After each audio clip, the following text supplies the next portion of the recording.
જય સ્વામિનારાયણ. આજના દર્શન. જય ગણપતિ દાદા. જય કષ્ટભંજન દેવ. Good morning Gulabbhai. જય સ્વામિનારાયણ. જય સ્વામિનારાયણ. Good morning. જય સિયારામ. જય શ્રી કૃષ્ણ. તું કાલે મને કહેતો હતો ને ગુલાબભાઈ, હવારમાં ફોનમાં હું જોવો છો? જોઈ લે, મારે એક ધારો આની હમીદ નજર હોય. હવારમાં ઘડીક ધ્યાનમાં બેહવાનું હોય એટલે એક ધારી આ રીતે ભગવાનની હામી નજર રાખી અને ભગવાનનું સ્મરણ કરવાનું હોય. હવે રાજુ, મને કાલ વિચાર આવ્યો હતો કે કેન્સર હોય, ગમે એ માણસને કોઈને કેન્સર આવ્યું એટલે એ કઈ જે કઈ વ્યસન હોય, મસાલા હોય, કેન્સરની બીકે છોડી દે છે. કોઈ કે ન હોય, બરાબર. કોઈ એમ કે કેન્સર થાય એટલે એ વ્યસન છોડી દે છે કે જે વ્યસન એ 25 વર્ષતા હોય અને 20 વર્ષતા હોય, વ્યસન છોડી દે. બીપી આવે, બીપી ની બીકે આપણે નમક ખાવાનું છોડી દે. ડાયાબિટીસ ને બીકે મીઠાઈ ખાવાનું છોડી દે. પણ કોઈ એવું નથી કરતા કે ભગવાનના ડરથી હરામનું ખાવાનું છોડી દે. કે ભગવાનના ડરથી હરામનું ખાવાનું કોઈ નથી છોડી દેતા. રેના શરીરની અંદર રોગ થવાથી ખાવાનું છોડી દે છે. તો ભગવાનના ડરથી હરામનું ખાવાનું પણ છોડી દેવું જોઈએ.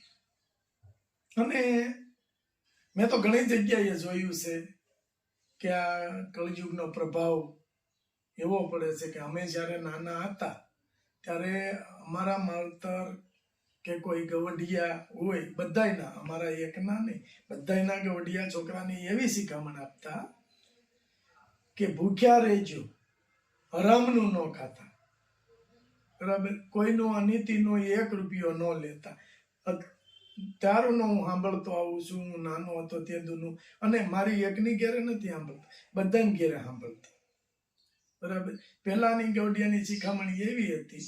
અને અત્યારે કેવી શિખામણીઓ દે છે, મેં ઘણી જગ્યાએ જોયું છે કે 2-5 વર્ષ બધા આપે ભેગું કરી લ્યો. અત્યારે એવી શિખામણીઓ દે છે. આમાં ક્યાંથી ભગવાન રાજી રહે? જય સ્વામિનારાયણ. અમારી ગાયું છે, આ અમારી જ છે, આ અમારા કાકા છે અને આ અમારા ભાઈ. એટલે લોકોને કોઈને એવું ન માનવું કે ક્યાંથી ઘી આવે છે. અમારું ઘરનું જ ઘી છે અને ઘરનું ઘી બને એટલું જ અમે મોકલીએ છીએ. ન હોય ત્યારે ના પાડી દઈએ. કાકા, આપણી આ ગાયું બધી કેવું ઘી, દૂધ કેટલું બધાયનું? દૂધ અહીંયાથી 13 થી 14 જેટલું દૂધ થાય. હા, અને કુસાની કોઈ તાણ નથી. સારા બધું સારો, બધો પ્યોર જ. હા, વાસડું બધા એના. હા, કપાસિયાનો અને આપણે ટોપરાનો ખોળ, ટોપરાનો ખોળ ને કપાસિયાનો ખોળ અને કપાસિયા, તો જ ઘી બને, નકર ઘી બને નહીં. કારણ કે સારાથી નકરું ઘી નથી બનતું, બરાબર. અને ગાયું બધી જો અમારી ગીર છે, ગીર ગાયું બધી અમારી. એટલે કોઈને મનમાં સંકોચ ન રાખવો કે આ ક્યાંથી ઘી આવતું છે, અમારું પોતાનું જ છે. જર્સીનો જમાનો જોઈએ ગયો. હા, અને લોકોને કાકા ચોખ્ખું જોઈએ છે, અને ચોખ્ખું ઘર સિવાય આપને ન મળે. તમે બહારથી કે આમ તેમ ઘી ડેરીમાંથી લાવો, એ ચોખ્ખું ડેરીના ઘી નાખી દે, ખબર ન પડે. એ કરતા આપણે આપણું પ્યોર અને ચોખ્ખું, બરાબર. જોઈ લ્યો, આવડો મોટો અમે થી પેલા બતાવ્યો તો આમાં ચારો જ પડ્યો હોય ગાયું માટે. ખાલી પ્લોટ છે.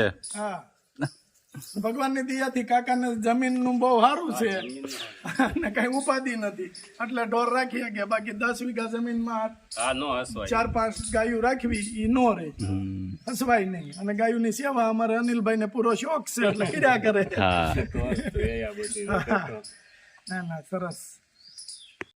ચાલો, ગીર ગાયનું ઘી આવી ગયું છે મસ્ત. આજે 3 કિલોનો ઓર્ડર છે એટલે મોકલવાનો છે. 3 કિલો લઈ આવ્યા છીએ. ચાલો, ભરી લઈએ.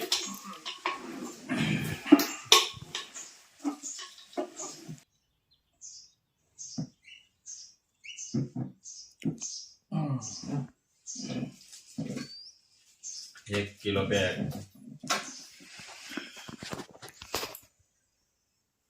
મસ્ત આપણી ગાયોનું ઘરનું ઘી. સ્મેલ આવે એક નંબર.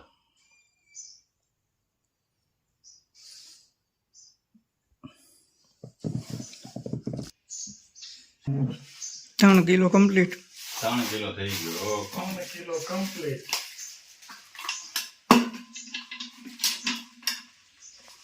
જો આવી રીતના પેક કરી દેવાનું. મસ્ત મસ્ત ઘી છે અને તળિયેથી તે ઉપર ઊંધી. થોડુંક ઠંડા હવામાન હોય એટલે જામી જ જાય. 2 દિવસથી વરસાદ છે ને એટલે ટાઢું થઈ ગયું છે. ઠંડુ થઈ જાય એટલે જામવા મળે. વાતાવરણ ઠંડુ હોય એટલે જામી જાય. બાકી તો ઘી આવતું હોય તો જો આવી રીતે હોય છે. અહીંથી આટલું જામેલું ઠંડા હવામાનમાં આખું જામી જાય. ગુલાબભાઈ પાછા પાર્સલ ચાલુ કરી દીધા. પાછા પાર્સલ ચાલુ હો. પાર્સલમાં હવે ઓલાની ગોળે થાય એર અને એર ઓઇલ અને ઘી ઘી. પાર્સલમાં થાય પાર્સલ કમ્પ્લીટ. કમ્પ્લેટ. હા હા મેં ત્યાર પીડ્યા લાગે છે હું. હા હા જો અમે જેમ થતા જઈએ હવે આપણે 5 વાગે નથી 4 વાગી ગયા છે હમ એટલે હમણાં હવે આપણે લઈ આવીશું. પાર્સલ દેવા જવા પડે. હવે આપણું તપ પાકી ગયું છે અને વહેલી તકે આપણે જે આપણા વ્યુઅર્સને કીધું છે કે અમારે એક એવું કામ છે ભગવાનની દયાથી પતી જાય અને વ્યુઅર્સના આશીર્વાદથી હવે તૈયારી છે પતવાની ફૂલ. એટલે કાલ ત્યાં જવું પડે એમ છે. 1 કિલો આમાં છે 2 કિલો ઘી. આ મોકલવાનું છે મુંબઈ. ગુલાબભાઈ ના પાર્સલ નું સારું કામ ફાવેલું. આઈએફસીનો ધંધો નથી. 3 વરસમાં મહેનત કરી રાતને દી પાર્સલ કર્યા. જો તો આપણામાં 2 માસ્ટરી છે. એક પાર્સલ કરવું અને એક છોકરા હાચવવા. મારે નથી પણ ગામના હાચવા કરીએ. મારે પોતાના નથી પણ ગામના છોકરા હાચવવાના. અને છોકરું દોડીને મારી પાસે જ આવે. એ તો ભાવ હોય ને તો જ આવે. મોઢું ભળે તો છોકરું આવે નકર હું વિચારવું આવે. બાળક છે એ તો બહુ સમજે ભગવાનનું સ્વરૂપ છે.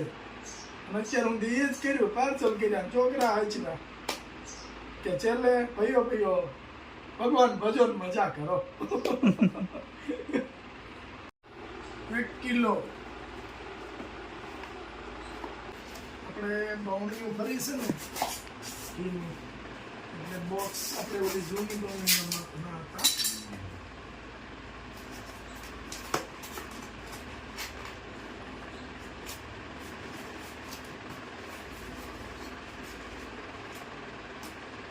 બોક્સને થોડુંક આપણે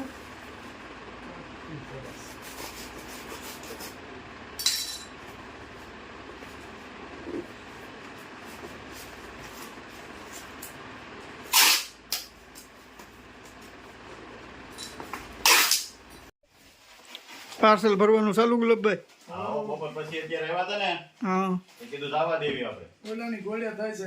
કલાકના પાર્સલ જાય છે અત્યારે. કારણ કે હવે સમય થઈ ગયો છે ને એટલે મોકલી દેવી આપણે. કુરિયર વાળા વૈયા જાય. 5 વાગ્યા પહેલા પુગાડવો પડે. 5 વાગ્યા પહેલા બધાએ પોગાડવા પડે. ઘી છે, હેર ઓઇલ છે, શેમ્પૂ છે. હવે બીજા પછી કાલે કરવાના. વજન તો હારી જ થઈ ગયો છે. ઉપાડા ઉપાડા. હાલો હવે હું થોડો થાય છે આવડો શું કહું માણા કેવો. હાલો જય સ્વામિનારાયણ. જય સ્વામિનારાયણ. સખી